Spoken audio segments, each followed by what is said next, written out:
Can you believe that these developers never made a video game together before this one? I can. I'm Araknie and this is the 7th guest. I mean, you are the 7th guest. If you wanna play the game, otherwise they don't invite you. Unlucky. In this title you have to solve the mystery of the disappearance of a toy maker after his magical toys make many children sick. And then they die. This guy got his power of toy making in a dream, after punching a guy apparently.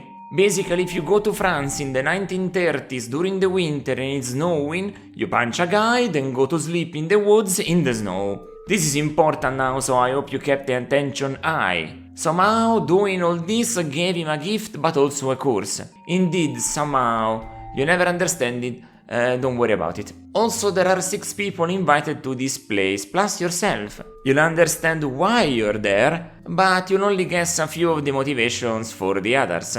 That is because there are a few obligatory cutscenes that you can't miss, and a bunch of others that happen at random depending where you go and when you go. But unfortunately for you, they are not less important. All cutscenes are equal and reveal something from a character and the plot, so you're left wondering about if you want to understand anything. Why would you need to go back to the kitchen even if you've done everything there? Fuck if I know. They don't give you a logical reason to discover the plot. That is a theme of this game, a lack of logic. Because the puzzles are the main entree of this DOS release, but they are done in a really cheap manner. They are not very diegetic, and since they are from the same year, sorry 7th guest, but you're gonna get compared with Myst. And that is the big difference. You enter a room, you get a pretty obvious puzzle, rinse and repeat. Sometimes multiple ones per location. It's very formulaic. It's less integrated in the background of the game than a native Sierra title.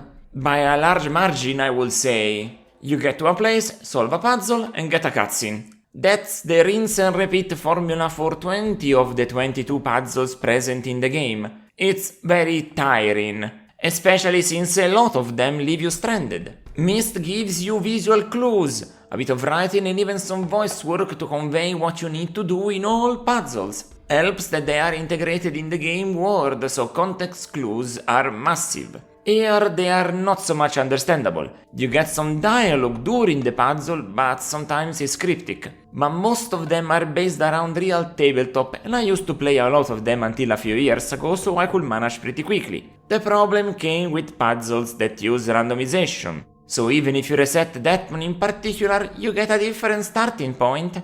I got stuck 1 hour on this script, another one in this painting, and a long period of time on another couple, without ever making progress, resetting a couple times, sometimes, because you think you might get the inspiration, then trying different things and getting stuck, or getting in a loop that feels like you're going nowhere, and therefore resetting again. Already I don't like much of the context that they are presented in. They don't basically give any clues about them, and that is already a big problem.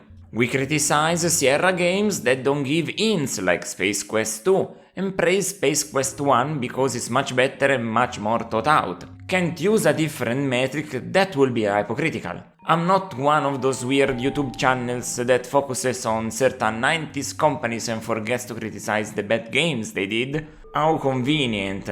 I treat every developer equally here. But I'd rather talk about the puzzles that impressed me. Unfortunately, those are only a couple. One was the artery blood flow. You need to redirect your plasma so that it gets out and will give you an important message. Oh yeah, very important.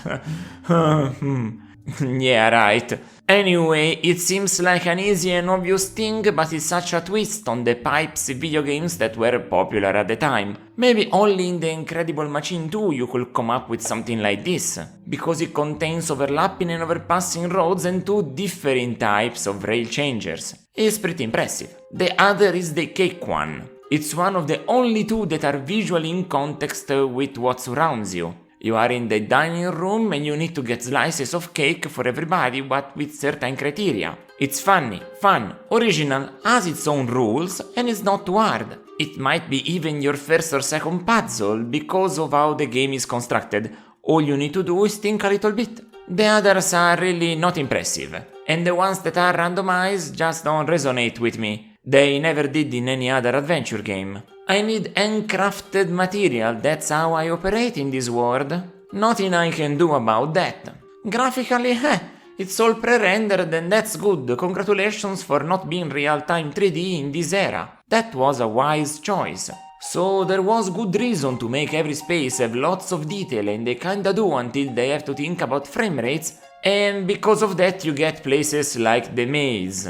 A very bland area that needs to be so because it's enormous, so you need to find the exit. The only one place and puzzle that will give you a map for it in another part of the house.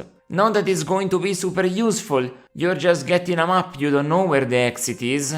The big problem is with the FMVs. Not because I think they are inherently bad, they are just badly cut here. A terrible use of the blue screen. It's just not well cropped and cuts various body parts. Because they wanted to have transparencies for story reasons and they didn't manage them.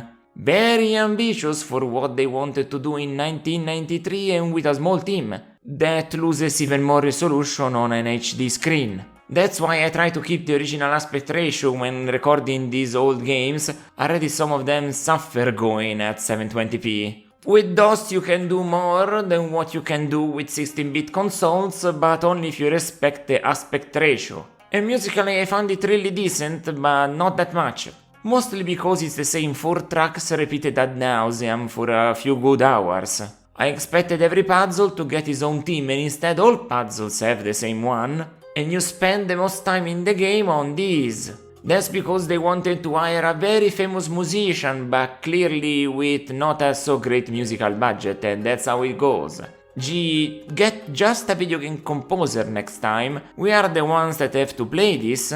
We don't care about your clout, we care about a quality playthrough. Nothing more, nothing less. This is what it is too. I mean that the 7th guest is nothing remarkable but not mediocre, therefore ending with a suitable 6 out of 10. I know it's a beloved classic, but I really don't see it in this one. I just can't connect with such a loose, shoddy and messy presentation. Plus puzzles that make the clue board game feel really seamless by comparison.